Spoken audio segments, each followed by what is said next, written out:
So let me begin by stating the obvious, which is that the pandemic has made clear the structural inequalities embedded in our economic system, and particularly the racial inequalities that have gone on for far too long and are too well known by our minority neighbors and friends. No one can legitimately question that the economy simply does not work for most Americans and certainly doesn't work for most minorities in this country. And the pandemic has made that painfully clear. And of course, the tragedy of the senseless and brutal murder of George Floyd by those police officers and the so many other examples of police and official violence against minorities for so long have once again shown the embedded racism in our society and political systems. With all that going on in the country today, some might ask, why talk about the Fed or financial reform or better markets work, for that matter, at a time like this?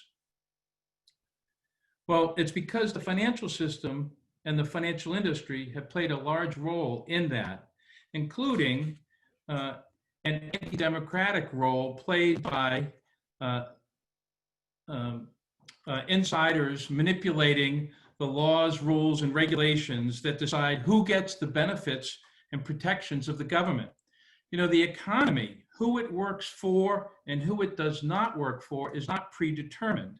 It's decided by people, and frankly, it's rigged and protected by connected, wealthy insiders, including those in the financial industry.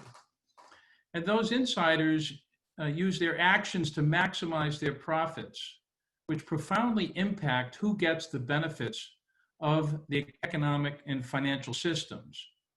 And one of the clearest and well-known examples is the despicable history of redlining and outright discrimination in housing, and actually credit more broadly.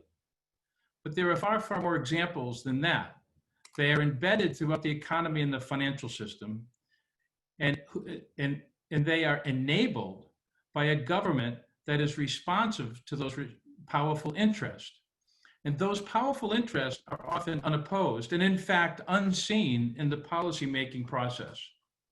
And that's why financial regulators, financial regulation, financial stability, financial reform, and financial rules are so important.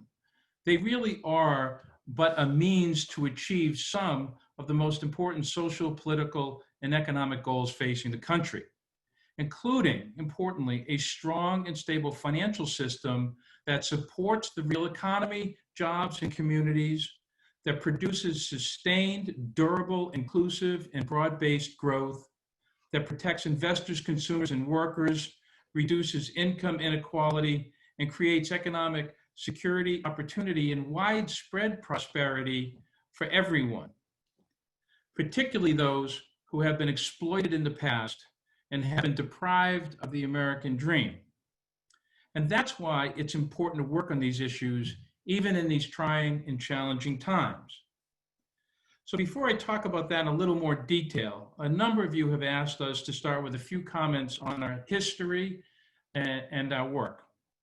First, a quick bit about me. I was a partner at the law firm of Skadden Arps, where I spent about 15 years focusing on financial markets, securities, and corporate conduct in the United States and Europe.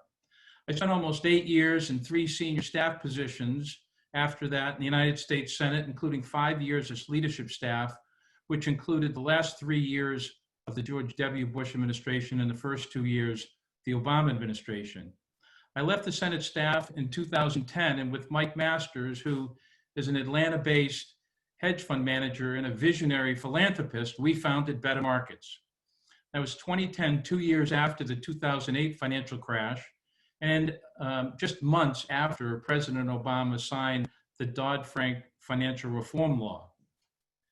Now, the Dodd-Frank law was not self-executing, and it required hundreds of rules to be proposed and finalized by innumerable agencies. Wall Street and the financial industry had an army of expert lawyers, lobbyists, and allies throughout the influence industry ready to attack and try to kill financial reform in the rulemaking and litigation arenas. Better Markets was created to be the counterweight to that Wall Street army and to fight for prioritizing hardworking Main Street Americans' economic well-being, and for a government that serves everyone, not just the powerful, wealthy, and well-connected special interest.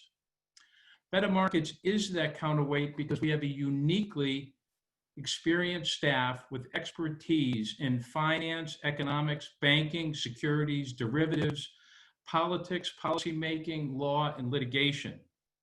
Many organizations address the dire consequences of the 2008 crash and the unfair financial system more generally, but Better Markets virtually alone fights the causes of those consequences.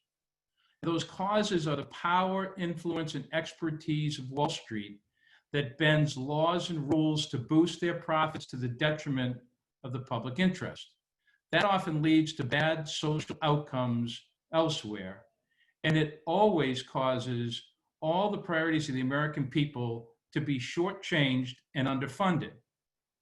In short, the overriding problem is that the economy no longer works for the vast majority of Americans, in large part because the financial system is too often a wealth extraction mechanism for the few rather than a wealth creation system for the many.